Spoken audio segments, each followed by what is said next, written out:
to another edition of Northern Heat, and this week our special guest, Susan Holt. Susan, welcome to the show. Thank you so much. I'm excited to be here. So, Susan, you just became leader of the Liberal Party for New Brunswick in the last few months? 5 months ago, I think. 5 months. Yeah. Look at that now. As time flies. Yeah. So we're not going to get into talking about politics. You know, that's a different thing altogether. But the reason why we get together in this show is to get to know people from our province and what is so special. So tell us a little bit about yourself. Okay. Well, I grew up in Fredericton and went away. You know, I finished the classic, right? Like we all do. Yeah.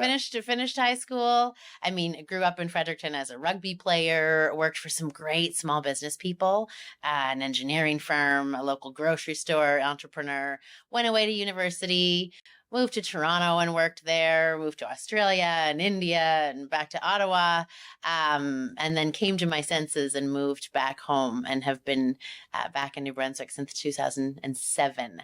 All of that was private sector, really, like working for technology companies, sales, marketing, HR work. But when I came back to New Brunswick, an opportunity came up to lead the Chamber of Commerce in Fredericton. Okay. And I think that's when my relationship with the province changed. And I started to gain a bigger appreciation for what makes us so special. Well, we've got a lot to offer. and I've known you for 10 or 11 years now. We've got, I think our first introduction was when we were closing Brunswick Mines and looking at, you know, what the impact that was going to have on the northern part of New Brunswick. And at the time, I'm not sure if you were working for the government or working for a private sector, but you were helping us out, put the communication package all together and what we needed to do.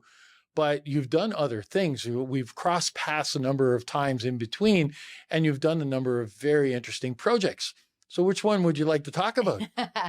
Well, yeah, I do like to dabble in lots of different things. I don't know if it's just my curiosity or what, but there's so many things we could talk about. I love the time I spent with an organization called Plato, which is Professional Aboriginal Text Testing Organization. So a company that was created in Fredericton, New Brunswick, because it saw an opportunity, a shortage of talent in the IT space and a plethora of First Nations and Inuit and Métis people in Canada who were looking for opportunities and needed a bridge into technology. So Keith McIntosh, in partnership with the Collège Communautaire de Nouveau-Brunswick, created a program, recruited, trained, and employed Indigenous people in New Brunswick, in Fredericton first, in Miramichi second, and now in Sault Ste. Marie and Toronto, and Edmonton, and Calgary, and Victoria, and Vancouver.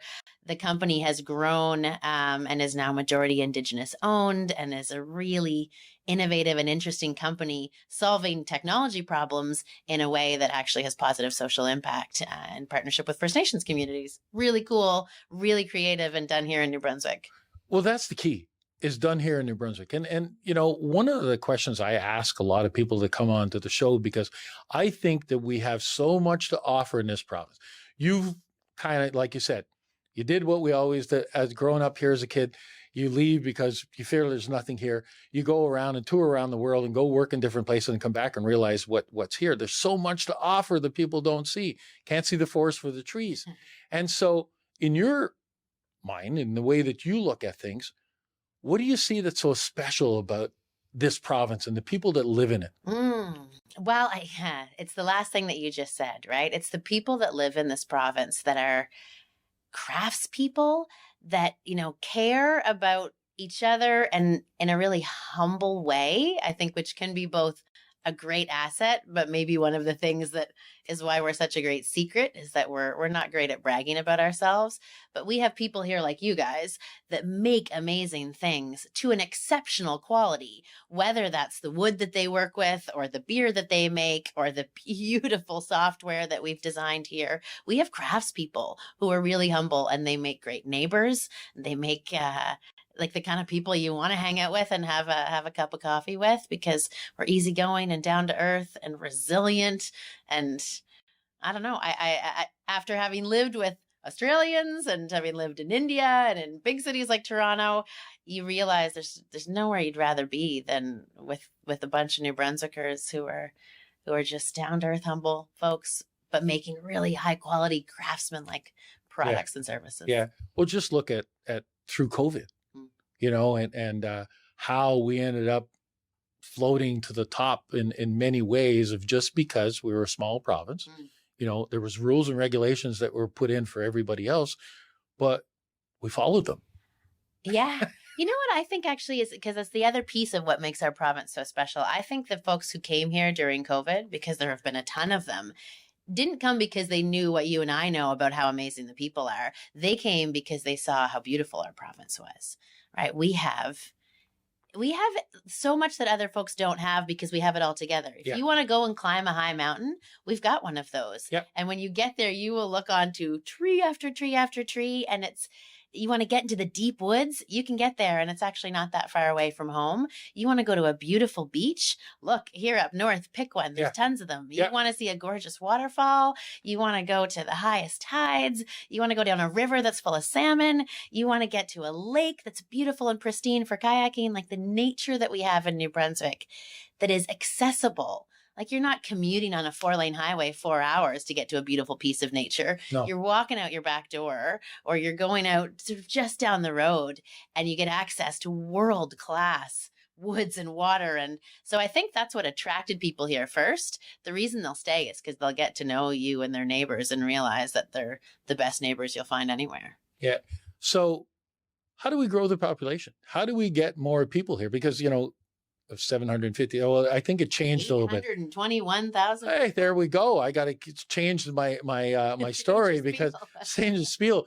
But still, we're still not a very highly populated. I flew in last night into Moncton and yesterday afternoon, and I was looking and said there's still a lot of area that David Alston once said. He said there's a bunch of populated areas, but we're like a suburb with a whole bunch of green area in between, right? Because some big cities have suburbs of 800,000 people. Yeah.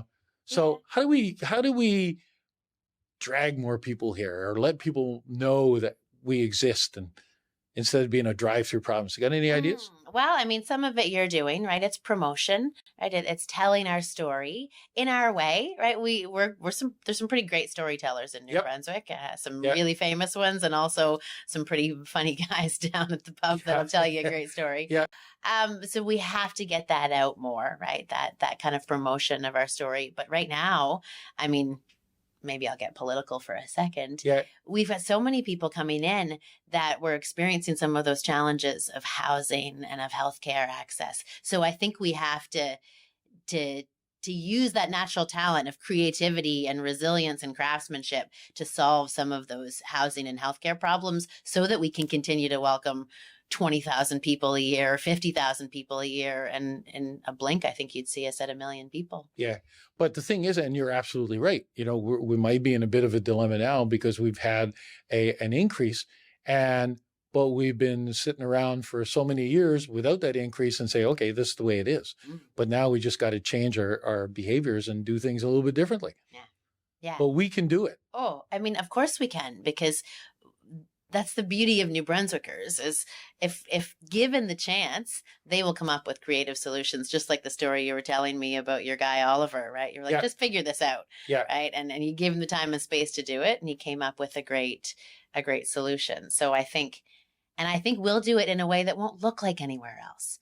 Right. It's not about copying what Ontario did or what some other country did, because that's not where we are or who we are. We have this neat province full of interesting places on their own. We don't have one big city. We have 8 cities, right? We don't have one great destination. We have a ton of beautiful corners and places and communities you'd want to live in, whether it's Grand Falls or Sackville, or whether it's Bathurst or Belle Bay or Caracat, or like there's so many amazing communities that I think we can figure out a way to grow that doesn't look like making an urban supercenter. It looks like building a super province of diverse communities that connect to each other in different ways.